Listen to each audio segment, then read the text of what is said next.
You're listening to the Dibbly Dobbly Podcast. Remember to like, share, comment, subscribe, and click the bell to make sure you get the latest episodes of the podcast. Be sure to like and share our Facebook page and follow us on Twitter. Hi everyone, and welcome back to another episode of the Dibbly Dobbly Podcast. On today's episode of the podcast, we review the fourth test between England and India from the Oval. It's the Dibbly Dobbly Podcast, and let's get started. Let's have a look at the match summary from this fourth test match at the Oval between England and India.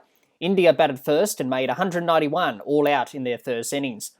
Shardul Thakur top scored with 57 and Chris Woakes took 4 wickets for England. England in reply all out for 290 in their first innings. Ollie Pope top scored with 81. Ravinder Jadeja and Jasprit Bumrah took 2 wickets each for India. India in their second innings all out for 466. Rohit Sharma top scored with 127. Chris Woakes took 3 wickets for England. England needed 368 runs to win. They were bowled out for 210. Hamid top scored with 63. Umesh Yadav took 3 wickets for India. India won by 157 runs, and Rohit Sharma was named man of the match. What were the key moments and key factors from this fourth test between England and India? England's bowling to dismiss India for 191 in the first innings. The partnership between Johnny Bairstow and Ollie Pope of 89 for the 6th wicket to rescue England after they were 5 for 62 to get England to 290 all out, which saw England take a 99-run lead in the first innings. India's second innings batting, which saw them set England 368 runs to win. India's second innings bowling, which saw England have a batting collapse and were bowled out for 210, which saw India win by 157 runs and claim a 2-1 series lead. Those were the key moments and key factors from this fourth test at the Oval. Let's have a look at both teams' performances with both bat and ball in this fourth test match at the Oval. We'll start with England and their batsmen Burns 5 and 50, Hamid 0 and 63, Malan 31 and 5, Root 21 and 36, Pope 81 and 2, Bairstow 37 and 0, Ali 35 and 0, and Woakes 50 and 18. That's how the England batsmen performed in this fourth test match at the Oval. Bit of a mixed bag from England's batting, you have to say. It was good in some parts and poor in other parts. The first innings was okay. England were in trouble. They were 5 down for 62 and looking to be bowled out for under 100, maybe in the low 100s. But the Pope and Bairstow partnership of 89 for the 6th wicket got England up to that 290 all out and get a first innings lead of 99 runs in the first innings. England should have gotten a lead well over 150 towards 200. They missed an opportunity to score big runs on a flat pitch at the Oval. The pitch was starting to come good, flatten out, and it was a batsman's paradise. But England did not cash in and get that lead up towards 150 or 200. Joe Root said after the game, he said we had to be ruthless with the bat and we should have gotten a bigger lead in the first innings. And he's absolutely right. England need to seize these opportunities with the bat. They had an opportunity to put India under pressure. They bowled India out for 191 in the first innings, which is a brilliant effort from the bowlers. And the batsmen, it was an opportunity for them to be ruthless and really put India under pressure. You know, if they got a lead well in excess of 200 plus, they would have done that, England. And they would have put India under that pressure, but they weren't able to do that. A 99-run lead is not enough. On a good batting surface, you got to do better than that. So the first innings batting from England was okay, but they missed an opportunity to score big runs and extend that lead. The second innings was where it went wrong for England. Yet again, we saw another batting collapse from them in the second innings. But I thought they started well to their second innings. I thought Burns and Hamid batted well for their 100-run partnership for the first wicket. I thought Burns and Hamid showed great intent. They were patient. They had that responsibility about their batting. Unfortunately for England, after lunch on day 5, it started to go wrong for England. They lost 6 wickets after lunch, and that's where the match turned in India's favour. Losing wickets on a flat pitch, just like what happened at Lords, they crumbled under the pressure caused by the Indian bowlers from none for 100, I should say, to be bowled out for 210 is a big batting collapse. Some deliveries they got were just too good. They were unplayable. Burns, Pope and Bairstow's deliveries, for example, of Thakur and Bumrah were just unplayable. So you have to give credit to India there for those unplayable deliveries. But the rest of the batting from England was poor, and another batting collapse. And it's no surprise. We're not surprised that England have these batting collapses. And on a flat pitch, they should have did better to bat out and get a draw in this test match. The ball wasn't doing a lot, but India were able to get the ball to reverse and spin. And unfortunately for England, they couldn't handle that reverse swing by Bumrah and the spin from Jadeja at times. And therefore they collapsed and got bowled out for 210 and lost this test match by 157 runs, which is pretty much a big margin in terms of a defeat. So England have a lot of work to do with their batting heading into the 5th test at Old Trafford and for the Ashes later on this year, because they can't keep having these batting collapses. It's just poor from England. They gotta start batting with that responsibility and put a high price on their wicket. They can't keep going with these batting collapses. It's been a problem for England for a lot of years. They've got to do something about it to fix it, and they've got to start doing it now because, just imagine in the Ashes later on this year, they're up against Cummins, Stark, and Hazlewood and Lyon. I don't think this batting lineup from England will survive, all that well against that bowling attack that Australia have. So they've got a lot of work to do heading into the 5th test match of this series at Old Trafford and for the Ashes later on this year. Let's have a look at their bowling performance and talk about that. Root took 1 wicket. 2 wickets for Ali. 7 wickets for Wokes. 2 wickets for Overton.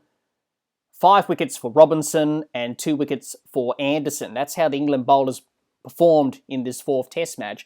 I thought England's bowling in the first innings was good. They were able to bowl India out for 191 in overcast conditions, which were good for bowling. The ball did a bit. It seamed, it swung, and they bowled good lines and lengths to bowl India out for 191, which was a good effort from the England bowlers. The second innings, I thought they bowled a bit poorly. The bowling looked flat from England in the second innings. They dropped catches in the field, which didn't help. Had India under pressure. When they got rid of Rohit Sharma, Pujara and Kohli in quick time, England were looking like chasing 250 or 270 at one stage. But it was the partnership between Thakur and Pant which got away from England. They added 100 for the 7th wicket. And with the pitch being flat and not doing much, and the lack of variations from the England bowling attack, and the lack of effectiveness from the England bowling attack, India were able to set them 368 to win. Whereas England should have bowled them out quickly, and they could have chased a total of 250, 270. Unfortunately, that wasn't the case. That partnership got away from England. The pitch wasn't doing much, as I said before. It was flat, no swing, no seam. England weren't able to get the reverse swing or spin like India did in their second innings. England's bowling, the problem they have when they're on a surface that's flat and not doing much is they don't have that extra pace. And this will be the problem that they will face in Australia for the Ashes later on this year. I thought Mark Wood not being in the side, they missed that extra pace with Mark Wood. England's attack looked a bit samey. It was all the same. There was no difference about it. The bowlers were tired, and you could see that they were fatigued. They spent a lot of overs in the field, over 148 overs in the field. That's a lot of overs for the bowlers to bowl and be out there in the field. So they were tiring a bit. They weren't as effective as they were in the first innings, and that partnership between Thakur and Pant got away from them and really put India into a good position, setting England 368 to win. Whereas England could have bowled them out for a lot less and would have chased down 250, maybe 270. So that's the problem with England's bowling attack that they need to fix. They need to get Mark Wood back for that extra pace, and potentially for the Ashes as well. They need that extra pace going forward. That's the problem with this England bowling attack. So overall, England's bowling was okay in the first innings, but in the second innings, they were a bit poor, and they weren't as effective as they were in the first innings. Overall, England will be disappointed by their performance in this test match after playing well at Headingley to get back into this series, then to lose here at the Oval. They will be very disappointed. Let's have a look at India's team performance with both bat and ball in this fourth test match at the Oval. We'll start with their batsmen, Rohit Sharma, 11 and 127, KL Rahul, 17 and 46, Pujara, 4 and 61, Kohli, 50 and 44, Jadeja, 10 and 17, Rahane, 14 and 0, Pant, 9 and 50, and Thakur, 57 and 60. That's how India's batsmen performed in this fourth test match at the Oval. Let's talk about India's first innings before we get into their second innings. I thought their batting in the first innings was a bit disappointing. To be bowled out for 191 in difficult conditions, it was overcast and gloomy. England were able to get the ball to swing and do a little bit, and therefore India collapsed and were bowled out for 191. I thought Virat Kohli batted well, I should say, for his half century, but it was Shardul Thakur. I thought he batted well for his 50. Returning to the side after missing out the last few test matches due to injury, he came back with a bang and scored 50. His innings was crucial in India getting to 191 in the first innings. Also, his partnership of 63 with him and Umesh Yadav for the 8th wicket was handy for India as well. India could have been bowled out for a lot less than 191 if that partnership between him and Umesh Yadav didn't happen, or he didn't make 50, or the 50 from Kohli. They wouldn't have gotten to that 191 score. So without those contributions, India wouldn't have gotten to 191. So those contributions from Kohli, Thakur, and the partnership he had with Umesh Yadav was very crucial in India getting to that 191 score. So overall, their batting in the first innings was disappointing, but I thought Thakur and Kohli batted well in that first innings. The second innings was much better. They needed to make up 99 runs to get the lead back in this test match. They batted well to take the lead back and set England 368 runs to win. I thought Rohit Sharma batted well for his century, his first century outside of India. He deserved it because he batted well thus far in this series. I thought he was watchful and patient. He chose the right moments to attack and defend with the bat. He played very well. I thought Pujara batted well again for his 61. He looked different in terms of his aggressiveness. He was looking to score and really put pressure back onto the England bowlers. I thought Pant batted well for his 50. Rishabh Pant, he needed to play a responsible innings. The team required him to do that. He certainly did that, and he got 50, so that was good from Pant. Thakur, yet again, brilliant with the bat. Shardul Thakur batting brilliantly in this test match. Back-to-back 50, scoring 60 in the second innings was magnificent from him. Also, India had some good partnerships in this second innings. Rohit Sharma and KL Rahul, 83 for the first wicket. Rohit Sharma and Pujara, 153 for the second wicket. Jadeja and Kohli, 59 for the fourth wicket. Thakur and Pant of 100 for the seventh wicket were all crucial in seeing India to that 466 all-out score and setting England 368 runs to win. India were in a bit of trouble in their second innings. They lost Rohit Sharma, Pujara and Kohli in quick time, and they were in a bit of trouble and weren't looking like posting a reasonable target for England to chase down in the last innings on this oval pitch, which was very flat. But the partnership between Thakur and Pant was the key in India getting to 466 all out and setting England 368 runs to win. That partnership put on 100 for the seventh wicket. Without that partnership, India would have set England 250, maybe 270 to win. That partnership was very crucial for India in terms of winning this test match and putting that scoreboard pressure on this England batting lineup, which eventually crumbled under the brilliant bowling from India. So overall, I thought the batting from India was very good in the second innings. The first innings was a bit poor, but they were able to bounce back and really do well in the second innings. So overall, great job from the Indian batsmen. Let's talk about their bowling performance and have a look at their bowlers. 4 wickets for Jadeja, 3 wickets for Thakur, 6 wickets for Yadav, 4 wickets for Bumrah, and 1 wicket for Siraj. That's how the Indian bowlers performed in this fourth test match.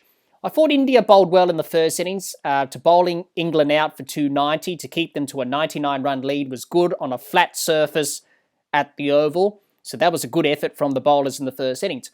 But I thought the second innings was magnificent. It was magnificent bowling from India. Let's talk about that. On a flat pitch that wasn't offering much at the Oval, the ball wasn't doing much. No swing, no reverse swing, no spin. But all of a sudden, India were able to get the reverse swing, to get some spin and get something out of this surface to bowl England out for 210 on a flat oval pitch that was brilliant for batting. It was a batsman's paradise. But England crumbled, and India were able to take 10 wickets on the last day and win. Bumrah's spell, where he took 2 wickets in 6 overs, was some of the best bowling I've seen. That was a magnificent spell from Bumrah. Pretty much changed the momentum for India and changed their odds of winning this test match. Also, India's line and length was very good. Their pressure was relentless to the England batsmen, and England couldn't handle that pressure. Jadeja did his role. He was bowling that ball into the rough, outside the right-hander's leg stump, outside the off stump for the left-handers, getting one side of the ball nice and rough to get that reverse swing. He did his role quite well. All the bowlers contributed well. The pitch was drying out with the sunshine, and the ball started to reverse and spin, making the surface abrasive, and India were able to exploit that and get the 10 wickets and win this test match. So I thought India's bowling was great, and the difference between their bowling in the second innings compared to England's bowling in the second innings for them was India were able to get that reverse swing and spin, whereas England in the second innings to India, they weren't able to get that reverse swing spin because they weren't as effective as they were in the first innings, England, and they don't really have the pace or that X-factor bowler to make a difference. So that was the difference between the two bowling attacks, especially in the second innings. So overall, I thought India's bowlers did well to find a way to take 10 wickets on a flat surface, and it just shows how skillful this Indian bowling attack is. Overall, India will be delighted by their performance. They have bounced back well after the disappointing defeat at Headingley. Let's preview the 5th test of the series between England and India from Old Trafford. Talk about the potential 11s for both teams and who's going to win this 5th test. Let's have a look at both teams' record at Old Trafford in test matches. The first test match played between England and India here at Old Trafford was back in 1936. They've played 9 matches, they've drawn 5. England have won 4 and India have won none. Let's have a look at both teams' potential 11s for the 5th test match. We'll start with England. Burns, Hamid, Malan, Root, Pope, Butler, Bairstow, Ali, Wokes, Overton, Robinson, Leach, Anderson and Wood. I think England may make 3 changes to their 11 for the 5th test at Old Trafford. I think Mark Wood may come back. If he's fit from his shoulder injury, I think he may come back for James Anderson. Obviously, James Anderson's played the last 4 test matches in a row. You want to manage him, especially ahead of the Ashes, of course. You don't want him to break down, so you may rest him for the last test of the series. Josh Butler may come back. Obviously, he missed out the 4th test due to the birth of his second child. He may come back for Ollie Pope. The other change they'll make is probably Jack Leach coming back in. Maybe if they want a second spinner at Old Trafford, it usually turns at Old Trafford to support Moeen Ali, so they may want 2 spinners. Depends on conditions. If he does come in, I think Ollie Robinson may miss out. Obviously, Robinson's played 4 test matches, just like Anderson. You want to give him a rest. He's going to be a key bowler for England, especially in the Ashes later on this year. So you want him as fit as possible and fresh for that big Ashes series. So that could be England's potential 11 for the 4th test. Let's have a look at India's potential 11 for the 5th test. Rohit Sharma, Rahul, Pujara, Kohli, Jadeja, Rahane, Pant, Thakur, Umesh Yadav, Ashwin, Bumrah, Siraj and Shami. I think India will keep the same 11 for the 5th test at the Oval. No need to make any changes after this great win at the Oval. You want to keep a settled side and keep that cohesion within the team. But if they are to make some changes, I think they may bring back Ashwin if they want. Maybe for Umesh Yadav, because as we know at Old Trafford, the pitch does turn and they may want to play Ashwin and Jadeja. So there's some weather around at Old Trafford. Apparently there's going to be some rain or something like that, so the sun won't bake the pitch as much at Old Trafford, getting the ball to turn and spin. So it depends on conditions, but they may play Ashwin. Depends on conditions. We shall see what happens there. I think the other change they'll make, if they want to, is bring back Mohammad Shami. Mohammad Shami missed out the 4th test due to injury, had a bit of a niggle. If that's the case, I think Mohammad Siraj to miss out for Mohammad Shami. So they may keep the same 11 India, but if they want to make some changes, I think they probably will bring back Ashwin for that double spin attack if it spins at Old Trafford, and Mohammad Shami, obviously, for that fast bowling spot. So that could be India's potential 11 for the 4th test. Who's going to win this 5th test at Old Trafford? I think India will win the 5th test at Old Trafford. India have all the momentum and will be hard to beat. England will have to play at their absolute best, like they did at Headingley, to beat this Indian team. What can we expect from both teams heading into the 5th test at Old Trafford? England will be looking to learn from this defeat at the Oval and look to improve heading into the 5th test at Old Trafford. They will need to play at their absolute best to beat this Indian team. India will be looking to continue on this winning momentum from this win at the Oval, heading into the 5th test at Old Trafford. With a 2-1 series lead, they will be determined to make it a 3-1 series win and win their first test series in England since 2007. What a test match we have seen at the Oval. What a win by India, bouncing back after a tough defeat at Headingley. This win shows that this Indian team has great fight and resilience, and they found a way to win and take wickets on this flat pitch at the Oval. Well, that's all the time we have for this episode. Be sure to subscribe and click the bell to get the latest episodes of the podcast, and like and share our Facebook page and follow us on Twitter. Until next time, keep safe and bye for now.